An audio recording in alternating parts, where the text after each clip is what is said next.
Bismillahirrahmanirrahim. Assalamualaikum warahmatullahi wabarakatuh. Allahumma salli ala sayyidina wa maulana Muhammad wa ala alihi wa sahbihi wa dzurriyyatihi wa man tabi wa ummatihi ajmain. Rabbi zidni ilma warzuqni fahma. Rabbi shrah li sadri wa yassir li amri wa hlul 'uqdatam min lisani yafqahu qawli. Amin ya rabbal alamin.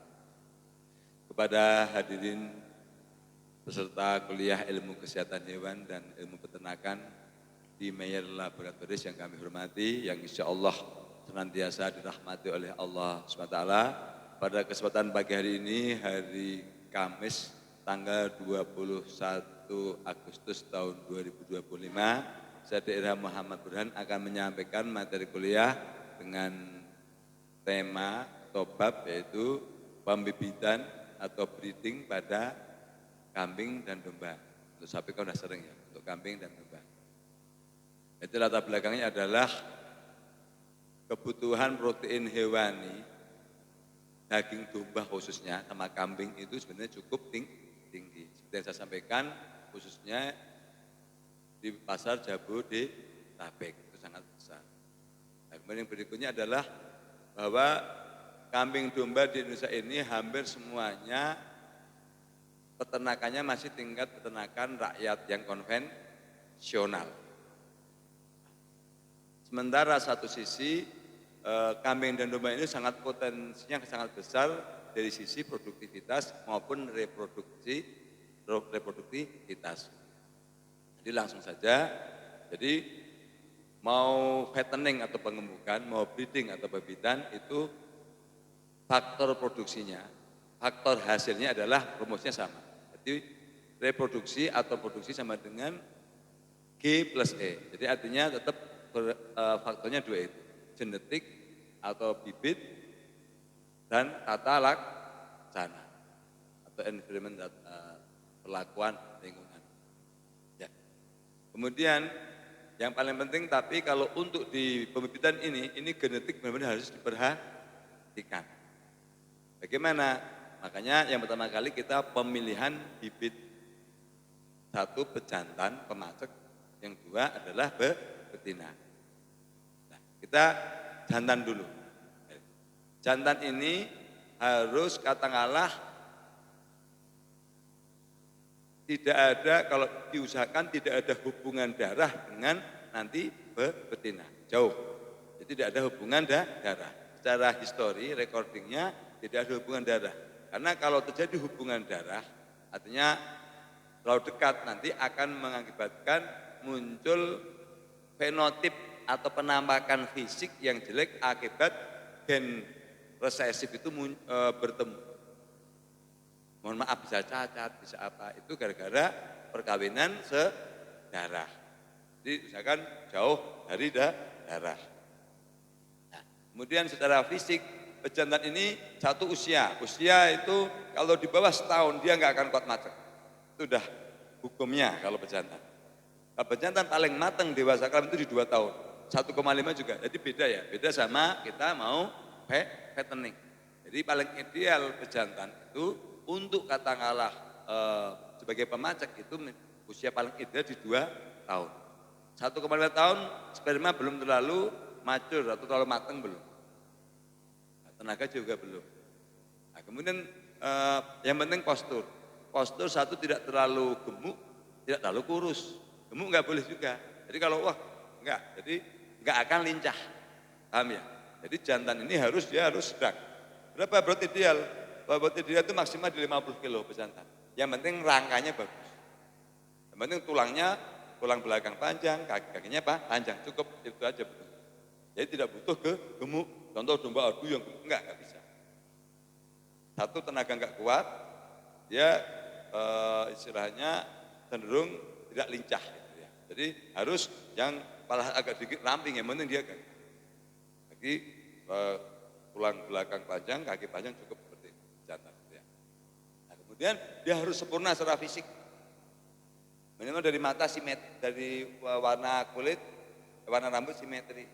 Contoh kalau bagian mata ini misalnya orang Sunda riben, ini hitam ya, ini harus hitam, harus simetri. kalau kita domba Garut. Kemudian bentuk contohnya ekor. Ekor juga harus benar-benar proporsional, tidak boleh yang terlalu panjang, tidak boleh terlalu pendek. Karena itu akan menurunkan ke genetik. Bentuk harus benar-benar proporsional. Rambut bukan masalah pusat mata ini bukan, tapi bentuk rambut itu benar-benar istilahnya bagus searah. Sampai seperti itu. Jadi itu pemilihan bibit yang bagus. Jadi karena ini bibit. Mungkin pengetahuan ini kan belum pernah disampaikan. Itu kalau lebih pejantan seperti itu. Kemudian betina. Nah, kalau betina ini paling ideal di usia 1,5 tahun sampai 2 tahun. Tapi kalau betina itu 1,5 tahun dia udah siap, dia udah matang, siap untuk dinaikin. Nah, berat ideal kalau domba Garut contohnya ya, itu di 35-40. 50 bagaimana? Banyak majer. Majernya bukan nggak reproduksi karena banyak lemak. Ketika banyak lemak, akhirnya susah untuk terjadi konsepsi, pertemuan antara sperma sama ovum. Jadi berat 35-40 itu idealnya untuk betina. Kemudian sama tadi darahnya jauh dari jantannya. Kemudian sama, usahakan dia juga sama simetri. Simetri, tulangnya panjang, jangan yang pendek, jangan sama kurang lebih. Secara postur harus bagus. Kurus tidak masalah, tapi tidak kurus sekali, karena ada namanya body score. Kalau terlalu kurus juga susah untuk dirahi, jadi ideal. Jadi gemuk tidak, kurus enggak. Jadi kalau dihitung, jadi body score itu sapi, kambing, domba sama. Jadi kalau yang paling tinggi bagus itu 3,5. Jadi 1,7 sampai 3,5. Ini kalau ini kurus bukan. Kurus mah udah susah. Cacingan dan sebagainya. Nah, sampai nanti katakanlah masih angka di ideal masih bisa penting 2,7. Itu jadi kalau di praktek saya tunjukkan 2,7, 2,5. 2,5 itu mau sudah rentan. Jadi 1,7 ini susah dirahi, 3,5 ini sudah konsep. Karena udah kegemukan. Nah, berapa angka ideal? Itu sekitar 2,7 sampai 3. Nah, jadi gemuk enggak, kurus enggak, itu namanya body score. CS. Itu ya. Kemudian rasio secara teknis itu satu jantan betina di 5, maksimal 10. Nah, caranya itu dikolonikan, mohon maaf jangan seperti di peternakan rakyat ya, jadi di baterai gitu, kandangnya satu-satu itu nggak bisa, dikawinkan enaknya yang punya nggak bisa. Jadi kalau mau jadi tingkat kejadian bisa 90% lebih, itu harus koloni. Jadi satu jantan, 5 betina dijadikan satu kandang. Itu bisa dibilang insya Allah di atas 9% relatif jadi semua. Jadi harus dikolonikan. Nah, di awal pasti rata mohon maaf ya, udah tahunan pelihara, otak berantem, gak akan berantem. Itu tidak akan berantem. Jadi kalaupun berantem itu karena dia baru mengendus untuk mendeteksi yang birahi saja. Nah, kalau yang seandainya betinanya tidak birahi, jantan juga nggak mau naik, betina juga tidak mau. Nah, sama. Karena ada feromon, ada zat yang menimbulkan aroma untuk merangsang pejantan ketika dia lagi birahi. Ini ya, ini minimal seperti itu. Jadi rasionya 1:5, maksimal 1:10. Kenapa? Karena yang namanya jantan itu setiap hari itu dia birahi, libido, namanya libido. Kalau betina itu hanya 18 hari sekali, itu siklus estrusnya. Itu paham, jadi paham itu ya. Jadi seperti itu. Nah, terus kemudian setelah itu kita manajemen di reproduksi dulu masalah siklus estrus. Jadi yang pertama kali secara alamiah siklus estrus daripada kambing dan domba itu adalah setiap 18 hari sekali dia akan birahi. Nah, ketika katakanlah dia disatukan dengan bejantan, itu secara alamiah pasti dinaikin, pasti dikawini dan itu insya Allah banyak jadinya. Kenapa? Karena akan tepat. Jadi jantan itu akan naik itu pas saat birahi dan pas saat ovulasi pasti jadi. Nah, sementara selama kurang lebih kan birahi itu 3 hari. Jadi dari 16, 17, 18 itu dia birahi. Nanti klimaknya di 18. Seperti itu. Nah, kemudian jantan itu ketika katakanlah istilahnya 5 ekor itu paling ideal. Kenapa? Karena dia rata-rata hanya ngawinin, dihitung 18 dibagi 5. Jadi kurang lebih dia hanya ngawani setiap kurang lebih 4 hari 1 kali. Jadi itu kualitas spermanya 3 hari sekali itu sangat bagus. Nah kalau kita memberikan 10 bisa dibilang dia hampir katakanlah 1,5 hari 1 kali, itu kualitas spermanya kurang, tingkat kejadiannya kurang. Tetap jadi tapi probabilitasnya rendah. Jadi kalau 5 itu spermanya kan itu kan sperma itu diproduksi oleh testis. Yang mohon maaf yang kemaluannya yang itu testis. Nah, itu kan diproduksi memang setiap saat. Tapi ketika dia ditahan 2 hari 3 hari itu istilahnya libidonya bagus. Kenapa? Karena hormon testosteron tinggi. Ketika hormon testosteron tinggi itu libido naik, jadi dia akhirnya kuat untuk penetrasi. Penetrasi itu untuk memancarkannya. Ketika memancar, nah, pada saat birahi, gejala birahi dulu ya. Jadi gejala birahi itu pertama kali betina itu pasti kemaluan cenderung merah agak bengkak aja. Merah agak bengkak. Nah, nanti kalau saat ovulasi itu akan ada leheran. Pasti itu kalau ovulasi. Ada leheran. Kenapa? Itu namanya lokia. Tuhan membikinkan jalan untuk tempat renangnya sperma. Nah, sebagai pelicin bagi pejantan. Nah, saat ovulasi itu serviks itu muka. Serviks itu leher rahim. Jadi rahim itu karena begini. Apa dari belakang itu ya? Vulva. Ini vagina. Ini ada serviks. Ini gitu. Ini baru uterus.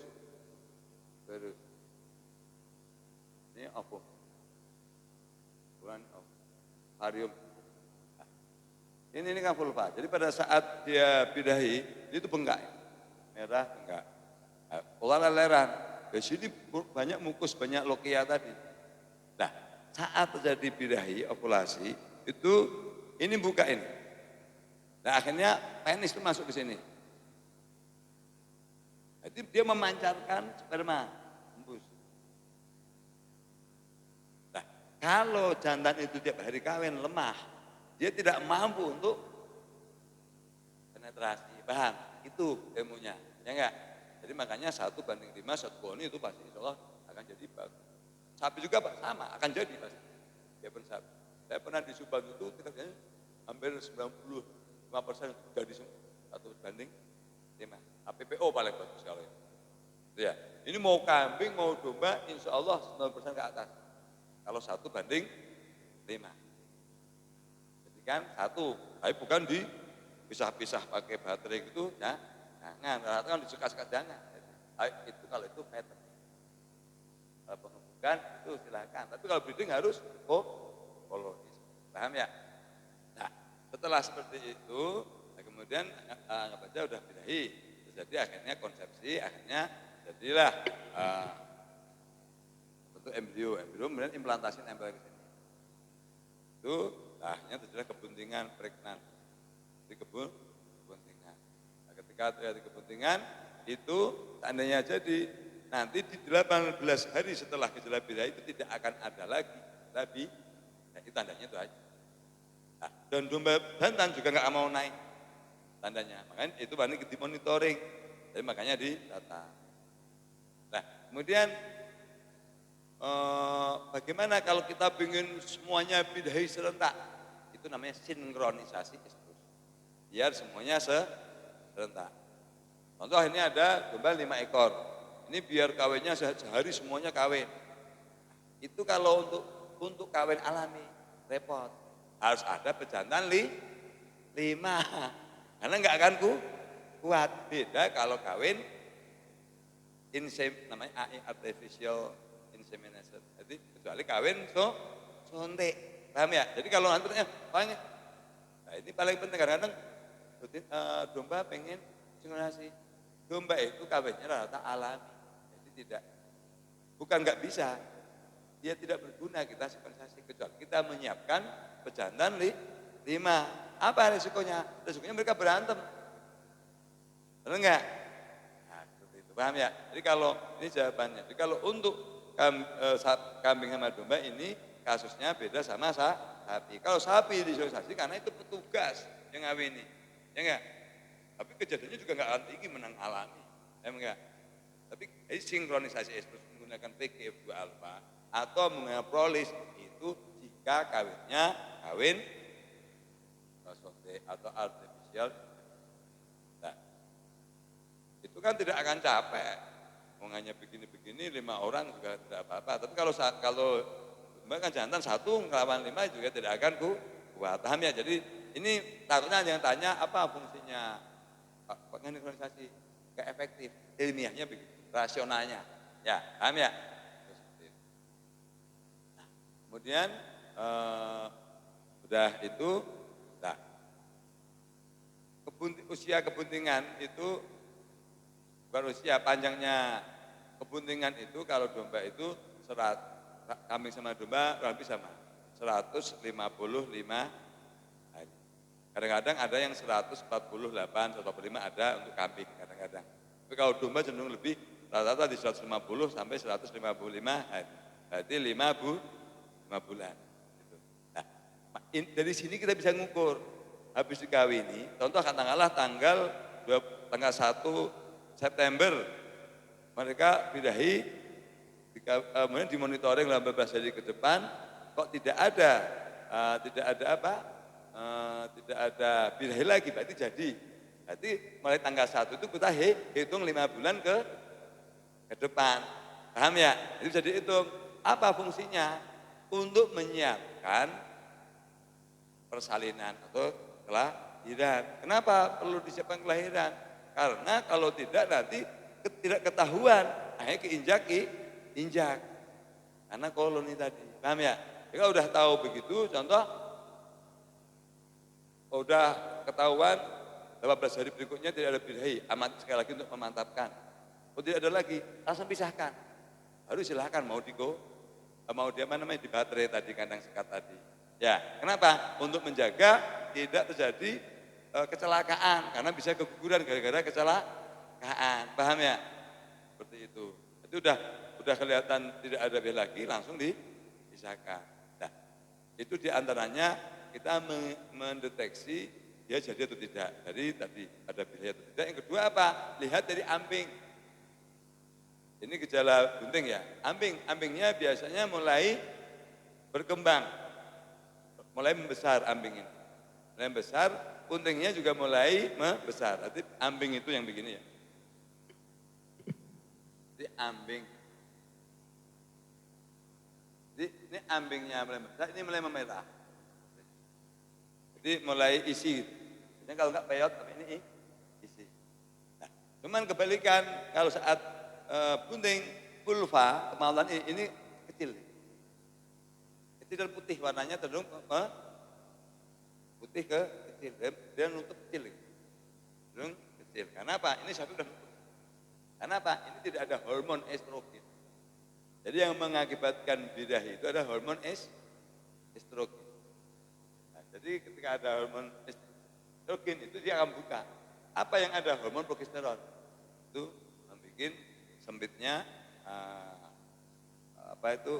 saluran reproduksi baik vagina, vulva maupun cervix, jaga kebersihan. Paham ya?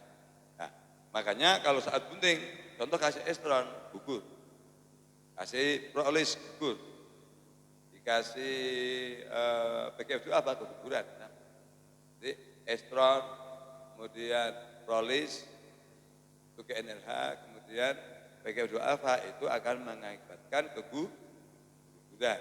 Ya, paham ya? Seperti itu. Nah, kemudian agak simpel saja ya. Singkat cerita, kemudian kalau sudah menjelang katakanlah 2 minggu daripada melahirkan, kita mulai nutrisi dulu ya, nutrisi dulu. Makanan dulu. Jadi makanan selama kebuntingan ini yang paling penting katakanlah istilahnya ideal. Rumput harus cukup, konsentrat juga cukup kalau ada konsentrat. Minimal cukup, rumput tidak boleh kurang. Kenapa? Karena untuk kebutuhan pertumbuhan janin. Nah, ini perlu suplemen, contohnya Primavit. Kenapa? Karena kebutuhan kalsium tinggi. Jika nanti di dalam selama kebunan ini nanti kekurangan kalsium, itu mengakibatkan satu hipokalsemia, kambing ambruk. Belum melahirkan 2 minggu, 3 minggu dia ambruk. Jadi contoh kalau biasanya dikasih 1 sendok teh, kasih sekali ngasih 2 sendok teh, dari 2 kali. Insya Allah enggak akan ambruk.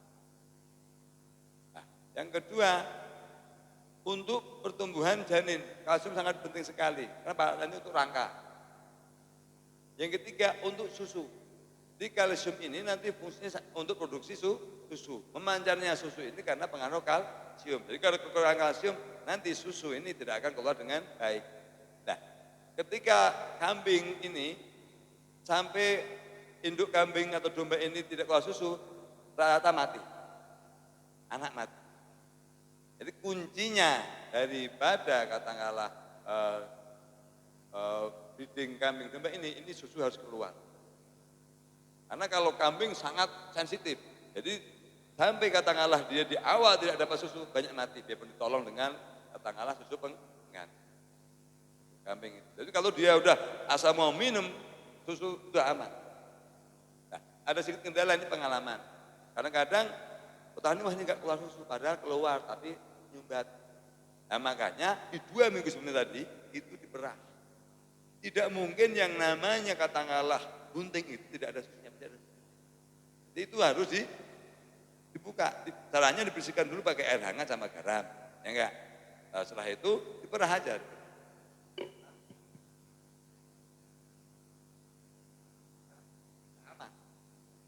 Nah, kenapa?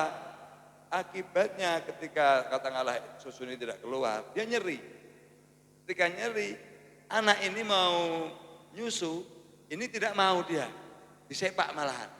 Makanya mati akhirnya kan. Ya, tetapi kalau itu sudah kita bantu perah, itu dia keluar, justru dia pengen disusu. Nah, itu makanya ini hal teknis tapi penting. Paham ya? Ini hal-hal teknis ini penting. Ini saya memang tidak menyampaikan masalah penyakit reproduksi, tapi menyampaikan tentang reproduksi normal, ya enggak? Nah, kemudian 2 minggu. Nanti sebelum 2 minggu sampai tadi kan udah diperah dan sebagainya itu ya. Nah itu nanti agak sedikit genjot dinaikkan lagi kalsiumnya. Kalsiumnya, entah suntik juga boleh. Keguguran bagaimana? Udah aman. Kenapa? Karena kurang lebih 2 minggu itu kalau pahitnya keguguran, kalau kebanyakan kalsium bisa keguguran, itu dia sudah matur, sudah matang, sudah aman. Ya enggak? Tetapi minimal kalau mau ngasih kalsium lihat sejarah. Sejarahnya bagaimana? Jadi domba atau kambing ini sering ambruk enggak saat melahirkan? Biasanya kalau dulunya ambruk pasti ambruk lagi. Paham enggak? Nah, makanya harus diberi kalsium lebih tinggi lagi biar tidak ambruk. Nah, kemudian diamati juga kalau postur domba ini besar, susunya besar, kambingnya ini besar, ini banyak ambruknya. Makanya harus dikasih, ini ilmu praktisnya penting. Jadi kalau ambingnya besar justru ini harus banyak diberi kalsium. Makanya minimal diberikan mineral blok. Itu apa namanya? Itu Malsweet blok. Ya kasih mineral blok, ini wajib. Nah kalau diberi mineral blok ini aman. Aman kenapa? Kan dia ngukur sendiri. Karena dia kalau kekurangan dia akan secara fisiologi akan menjelati mineral blok. Atau Malsweet blok tadi ya. Jadi ini penting. Jadi ini manajemen nutrisi untuk reproduksi. Kalau itu sudah tersedia, insya Allah itu aman, jauh dari ambruk. Ya, jadi standarnya kalau memang tidak susah ngasih Primavit, udah sediakan mineral blok. Nah, terus obat suntik apa yang katakanlah untuk mendukung pertumbuhan itu? Beri Multivit sama ADE. Multivit sama ADE. Ini sangat penting karena di dalam Primavit, Multivit, ADE ini banyak vitamin B12 dan folik acid. Itu apa? Itu sangat bagus itu pertumbuhan perkembangan janin. Kapan diberikannya? Dari awal boleh. Jadi minggu pertama kasih ADE, Mammotivit. Nanti diulang sebulan sekali, hanya maksimal 1 bulan sekali. Jadi irit, tapi akan sangat menjaga kebuntingan, menjaga pertumbuhan perkembangan baik induk maupun janin. Ya, seperti manusia kan full itu bahkan ibu hamil itu dikasih obat terus kan itu ya. Nah, ini cukup katakanlah sebulan sekali atau paling cepat 2 minggu sekali. Tetapi di dalam rumput itu dikasih kepala pakan, dikasih Primavit atau digantungkan Mercivit blok, paham ya? Nah, kemudian menjelang gejala melahirkan. Jadi gejala melahirkan itu secara tingkah laku dia resah kakinya domba itu, kami itu ngorek-ngorek gitu. Nah, makanya sediakanlah jerami. Dia nanti akan menata jerami itu untuk melahirkan. Ya, jadi kalau domba gunting tua kakinya udah gini-gini, ini ya, itu sedap tingkah laku. Dia mulai resah, makan udah mulai kurang. Nah, kemudian ya kalau secara klinis itu yang nampak nanti adalah keluar cairan. Tapi bukan cairan bening, bukan. Cairan sama seperti cairan birahi lendir. Paham ya? Cairan lendir. Ya, kalau sudah keluar lendir itu tinggal nunggu jam. Kalau sudah keluar lendir. Nah, kalau lendir itu tandanya sudah buka sertik. Tapi sudah buka, tinggal nanti. Ini kan posisi domba itu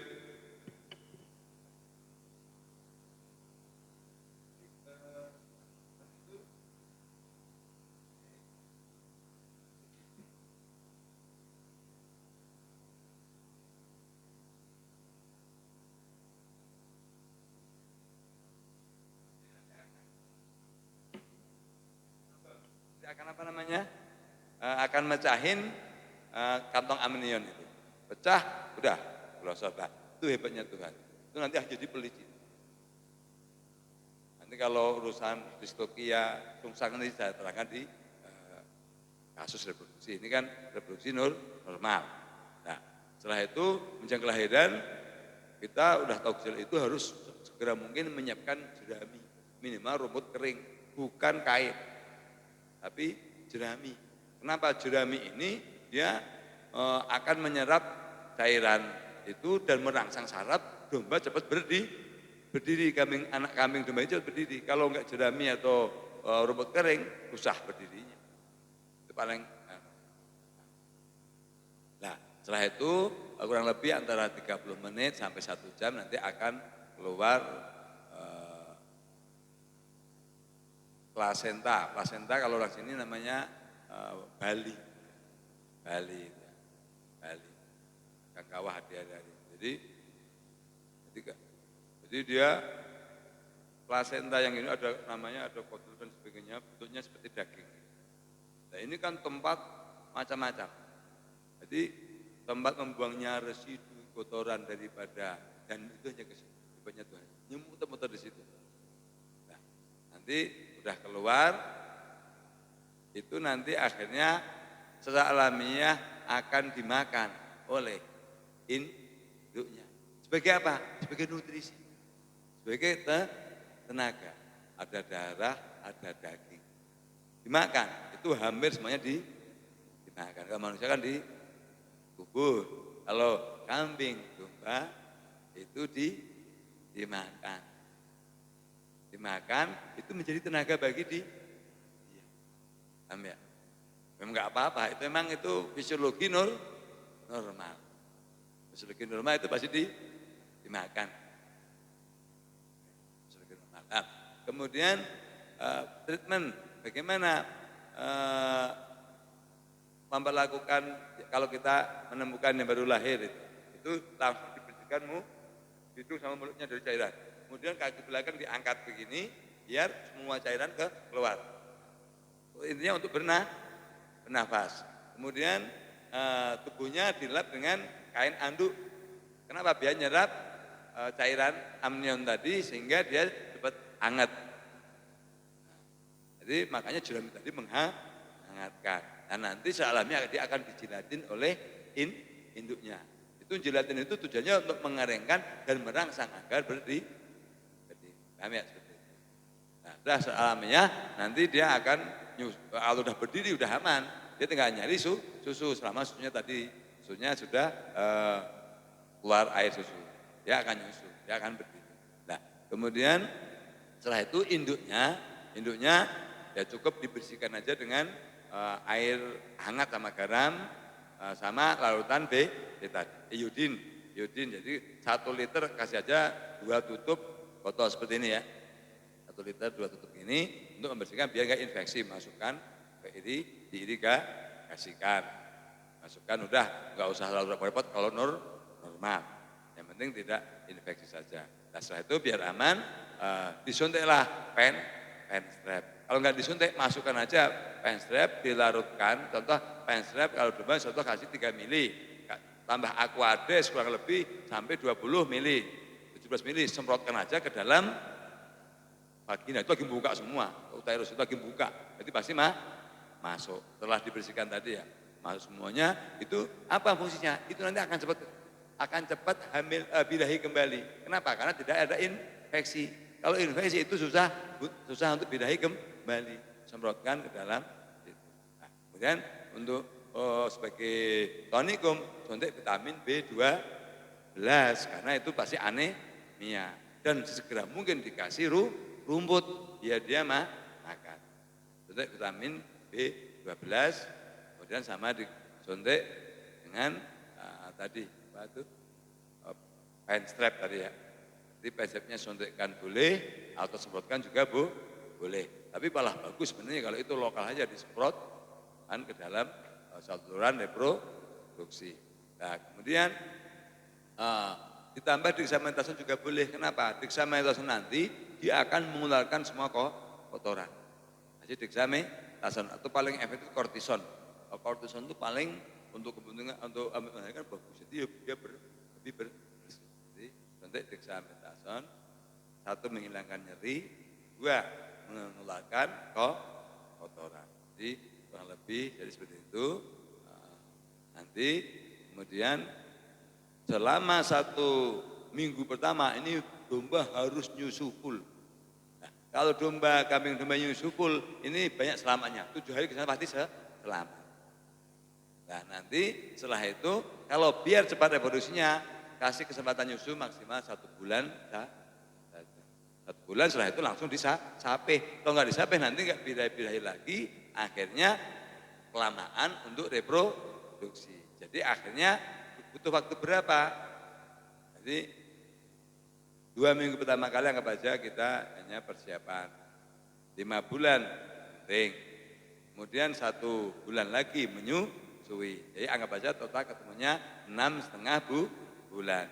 Berarti akhirnya kurang lebih 14 bulan itu bisa 2 kali melahirkan. Tetapi kalau pakai ilmunya 3 bulan menyusui itu pasti akan akhirnya 3 ditambah 5, 8 bisa dibilang ya 1,5 tahun cuman 2. Ya itu makanya manajemen pada saat itu paling penting kalau breeding, paham ya? Jadi apakah udah aman? 1 bulan sangat aman, 2 minggu juga aman. Kenapa? Karena domba itu di 2 minggu dia udah latihan makan. Jadi pasti kuat. 1 bulan dia udah lincah makan, tapi masih nyusu kalau kalau enggak disape. Nah kalau disape sudah enggak akan nyusu, induknya kawin, dia tumbuh berkembang, sudah aman. Kenapa? Sudah 1 bulan menyusui itu kolostrum dapat, kemudian untuk pertumbuhan rangka sudah dapat karena 1 bulan itu sudah cukup untuk kambing dan domba. Jadi ilmunya sedikit sebagai penutup. Jadi kualitas konsentrasi susu kambing dan domba itu kurang lebih 3 kali lipat susu sapi. 3 kali lipat. Nah, makanya kental dia. Jadi artinya kita ngasih susu sapi itu katakanlah 100 mili, dia cukup 30 mili. Susu kambing sama domba itu. Jadi dia lebih tinggi. Jadi sebenarnya ya sama-sama aja, hanya dia lebih pekat, lebih kental, konsentrasinya tinggi. Paham ya? Jadi makanya ketika dia susunya besar, kemudian anaknya cuma 2, itu pasti Ya kan domba itu rata-rata dua. Satu itu dia maksudnya polipara. Satu malah jarang, rata-rata ya dua. Memang kalau satu keuntungannya memang lebih tumbuh besar. Tapi rata-rata minimal dua. Jadi makanya secara ekonomi domba sekali melahirkan rata-rata kambing dua. Selama sampai 1,5 tahun dia berarti menghasilkan empat. Terus itu kan dari ukur, makanya akan cepat berkembang terus kalau kita beternak kambing dan domba. Jadi demikian apa yang saya sampaikan tentang reproduksi kambing domba. Semoga bermanfaat bagi masyarakat, khususnya masyarakat peternak domba. Terima kasih. Billahi hidayah. Wassalamualaikum warahmatullahi wabarakatuh.